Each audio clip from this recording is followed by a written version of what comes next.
Today, we're looking at a nice orange ink by Callifolio Inti. Hi, I'm Adam, and I'm an ink guy. There's timestamps down below so that you can skip around, but if you got the time, I would appreciate if you check out the entire video.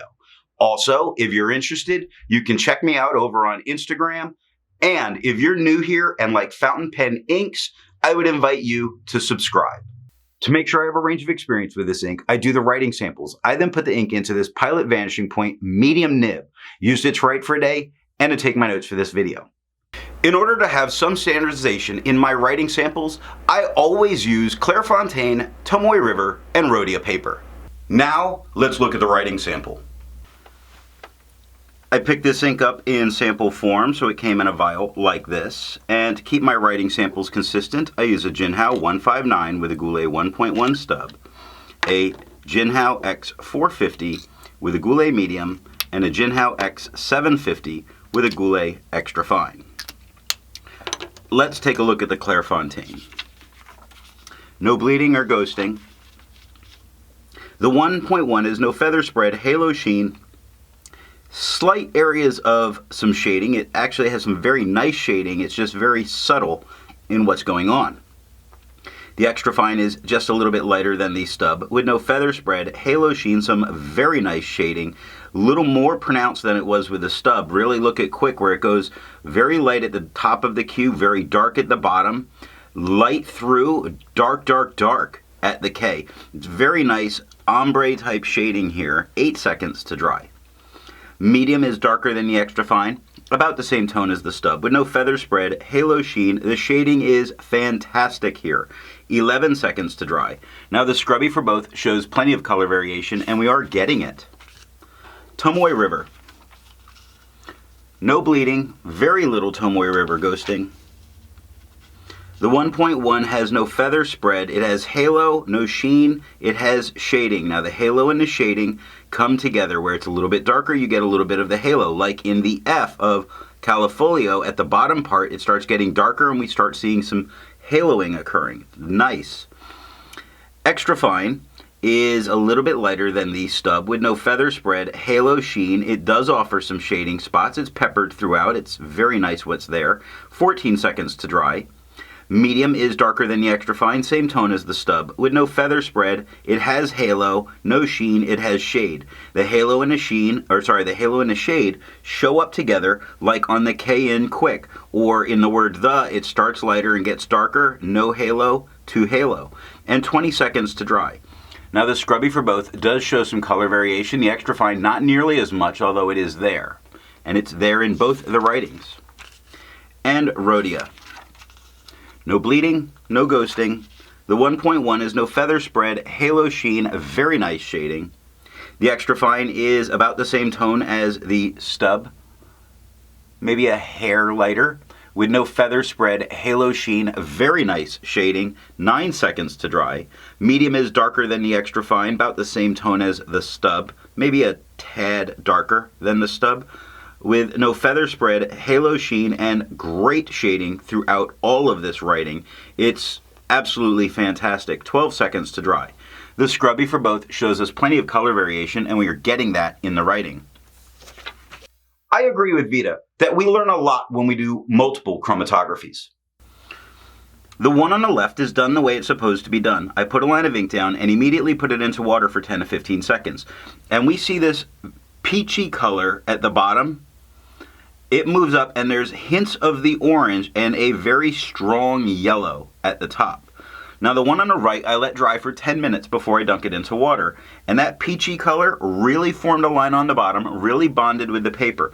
A little bit of it pushed up. We do see a little bit more of the orange that's there, and then a lot of that yellow, very solid yellow there.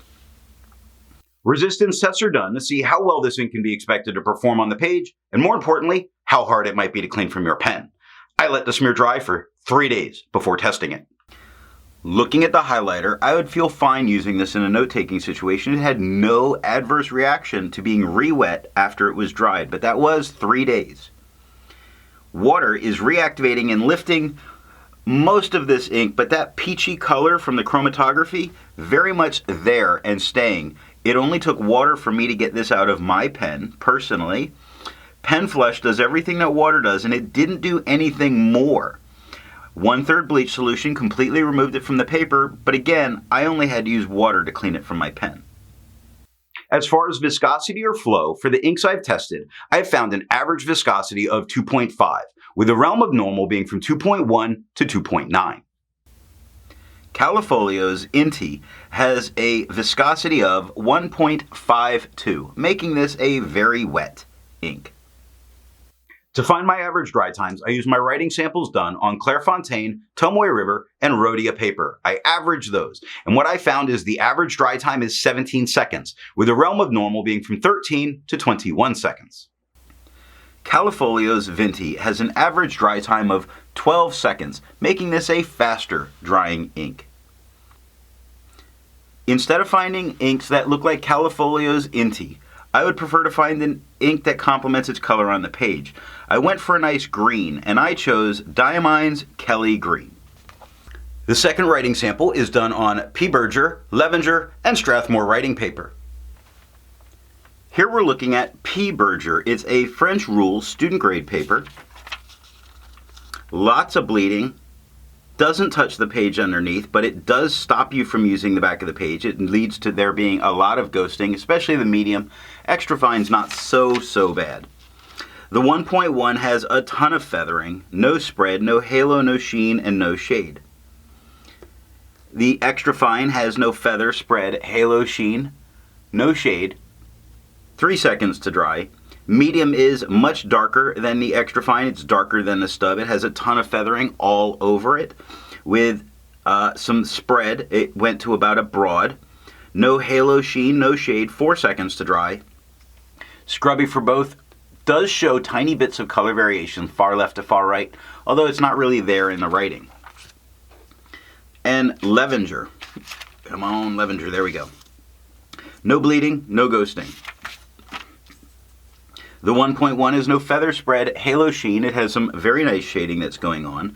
The extra fine is lighter than the stub with no feather spread, halo sheen. It does offer some very nice shading with 4 seconds to dry. Medium is darker than the stub with no feather spread, halo sheen, and great shading. 6 seconds to dry. The scrubby for both shows color variation. A lot more is shown in the extra fine than the medium, but it shows up much better in the medium writing. Last up is Strathmore writing paper. Not the calligraphy paper, but the writing paper. No bleeding, no ghosting. The 1.1 has no feather spread, halo sheen. It has hints of shading going on. The extra fine is a lot lighter than the stub with no feather spread, halo sheen, some nice shading that's going on. 2 seconds to dry. Medium is darker than the stub with no feather spread, halo sheen, and some very good shading. I thought it would go away with this tone of paper, but it didn't. 5 seconds to dry. The scrubby for both does show good color variation, and we get it in the writing, and that is all that I have for the writing sample. So what do I think of Callifolio's Inti? There's a slight brown lean in this orange, and it shades very nicely, but the tone itself leaves me confused at whether I really enjoy the tone on the page or if I don't. So what nib and pen are going to give the best writing experience with this ink? I found a medium flow, medium nib gave the best color, performance, and shading. If you've made it this far and you've enjoyed the video, give it a thumbs up. And if it's your first time here, I'm going to remind you to subscribe. Thanks for watching.